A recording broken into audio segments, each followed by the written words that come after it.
तिसरं उपयोजित इतिहास इयत्ता 10वी. उपयोजित इतिहास हा लोकांमध्ये इतिहासासंबंधीचे प्रबोधन कसे करता येईल या संदर्भाने पाठ आहे. आपल्या सांस्कृतिक आणि नैसर्गिक वारशाचे जतन आणि संवर्धन करण्याविषयी समाजात जागृती कशी निर्माण करता येईल, त्यासाठी इतिहासाच्या ज्ञानाचा उपयोग कसा करता येईल, त्या अनुषंगाने व्यावसायिक कौशल्य, उद्योग व्यवसायाच्या क्षेत्रात वाढ कशी करता येईल इत्यादी गोष्टींचा विचार आणि नियोजन करण्याचे काम उपयोजित इतिहासात केले जाते. सांस्कृतिक वारसा यामध्ये अमूर्त स्वरूपाचे असतात.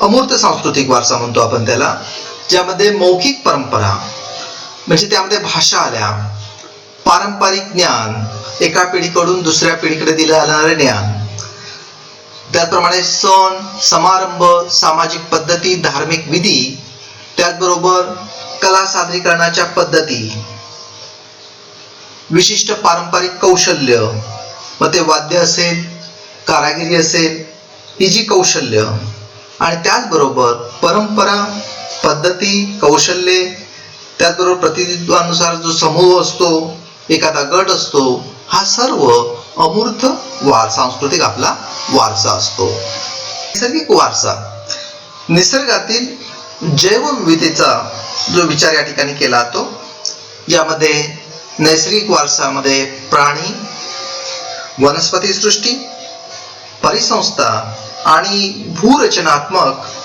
जी वैशिष्ट्ये आहेत या सर्वांचा समावेश हा नैसर्गिक वारसामध्ये होतो. म्हणजे आपण पाहिलं सांस्कृतिक वारसामध्ये नैसर्गिक वारसा, सांस्कृतिक वारसामध्ये मूर्त सांस्कृतिक वारसा, अमूर्त सांस्कृतिक वारसा आणि नैसर्गिक वारसा. युनेस्को पुढील मानवी पिढ्यांच्या हितासाठी वारशाचे जतन आवश्यक आहे. नामशेष होण्याच्या वाटेवर असलेल्या सांस्कृतिक आणि वारशाचे जतन संवर्धन करण्यासाठी युनेस्को या जागतिक संघटनेने काही दिशादर्शक तत्वे जाहीर केली आहेत. त्या तत्वाच्या आधारे जागतिक वारशाच्या पदास पात्र ठरणारी स्थळे, परंपरा यांची यादी जाहीर केली जाते. त्याचप्रमाणे अशा याद्या जाहीर करून युनेस्को प्राचीन वारसा जपण्यासाठी लोकांचे व राष्ट्रांचे लक्ष वेधून घेते. 2012 मध्ये युनेस्कोच्या जागतिक नैसर्गिक वारशाच्या यादीत पश्चिम घाटाचा समावेश करण्यात आला. महाराष्ट्रातील पश्चिम घाट, सातारा मधील कास पठार. पुरातत्व खाते या वारशाचे जतन आणि संवर्धन करण्याचे बहुतांश काम भारत सरकारचे पुरातत्व खाते आणि भारतातील प्रत्येक राज्य शासनाची पुरातत्व खाती करत असतात. या ठिकाणी आपण पाहतोय अवशेष पाहतोय हडप्पाकालीन संस्कृतीमधील. त्याचप्रमाणे हे अजिंठा लेणी आहे, हे वेरूळचं मंदिर आहे. मग ह्या वारशाचं जतन करण्याचं काम हे राज्य शासन करतं, तर या वारशाचं जतन करण्याचं काम हे भारत सरकार करतं. हे प्रत्येक राज्यामध्ये पुरातत्व खातं आहे आणि त्याचप्रमाणे भारत सरकारचेही पुरातत्व खाते आहे. इंटॅक ही Indian national trust for art and cultural heritage स्वयंसेवी संस्था या क्षेत्रात 1984 पासून कार्यरत आहे. सांस्कृतिक आणि नैसर्गिक वारशांच्या स्थळांचे जतन आणि संवर्धनाच्या प्रकल्पामध्ये अनेक विषयातील तज्ज्ञांचा सहभागही त्या ठिकाणी आवश्यक असतो. त्या सर्वांमध्ये संबंधित स्थळांच्या सांस्कृतिक, सामाजिक, राजकीय इतिहासाची जाणीव निर्माण करण्याचे काम या उपयोजित इतिहासाद्वारे करता येते. नैसर्गिक आणि सांस्कृतिक वारसा जतन करण्याच्या प्रकल्पातून कोणत्या गोष्टी साध्य होतात, त्याचबरोबर संबंधित स्थळाचा जो सांस्कृतिक, सामाजिक, राजकीय इतिहासाची जाणीव निर्माण करण्याचे काम उपयोजित इतिहासाद्वारे कसे करता येते, या अनुषंगाने आपल्याला ह्या मुद्द्यांवरती लक्ष द्यायचं आहे. एक जे प्रकल्प असतात सांस्कृतिक संदर्भात, प्रकल्पांतर्गत वारसा स्थळांचे मूळ स्वरूप न बदलता जतन आणि संवर्धनाची कामे करणे शक्य आहे.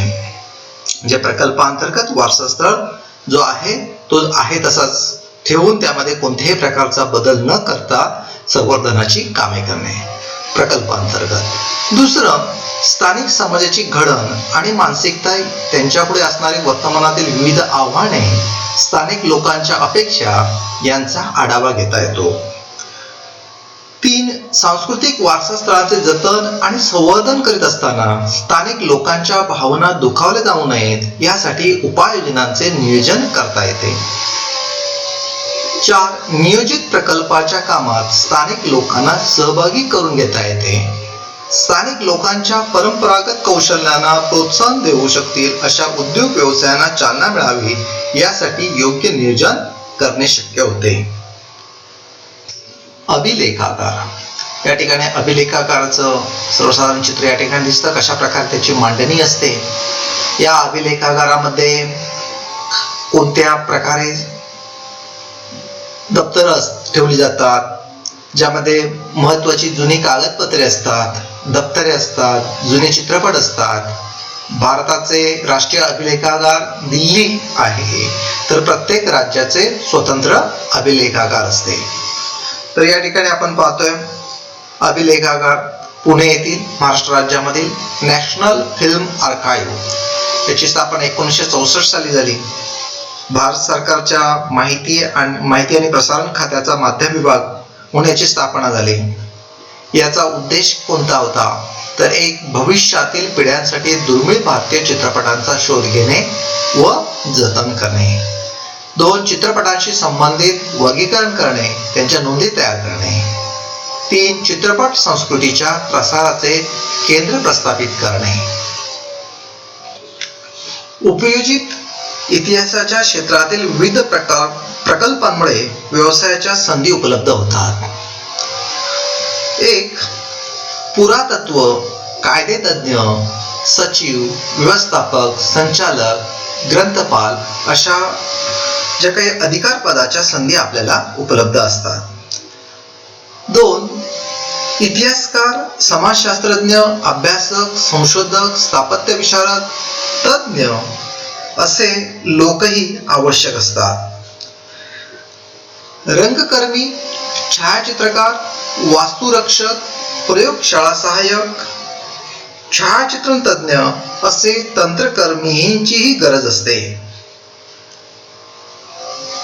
पर्यटक मार्गदर्शक, निवास व भोजन व्यवस्था, मनोरंजनाची साधने इत्यादी व्यवसाय करणारे व्यावसायिक यांनाही व्यवसायाच्या संधी या ठिकाणी उपलब्ध असतात.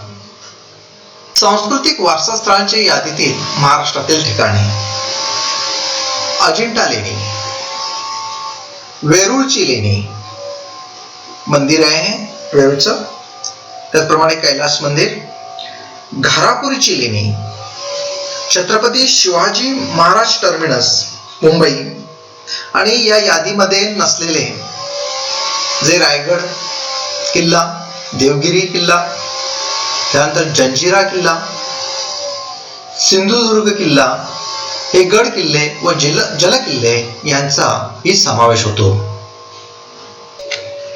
या प्रकरणामध्ये आपण काय पाहिलं तर लोकांमध्ये इतिहासासंबंधी प्रबोधन कसे करता येईल, आपल्या सांस्कृतिक आणि नैसर्गिक वारशाचे जतन आणि संवर्धन करण्याविषयी समाजात जागृती कशी निर्माण करता येईल, त्यासाठी इतिहासाच्या ज्ञानाचा उपयोग कसा करता येईल, त्या अनुषंगाने अशी व्यावसायिक कौशल्य कोणती आपल्याला प्राप्त करता येतील, उद्योग व्यवसाय क्षेत्रात वाढ कशी करता येईल इत्यादी गोष्टींचा विचार आणि नियोजन करण्याचे काम हे उपयोजित इतिहासात केले जाते. धन्यवाद.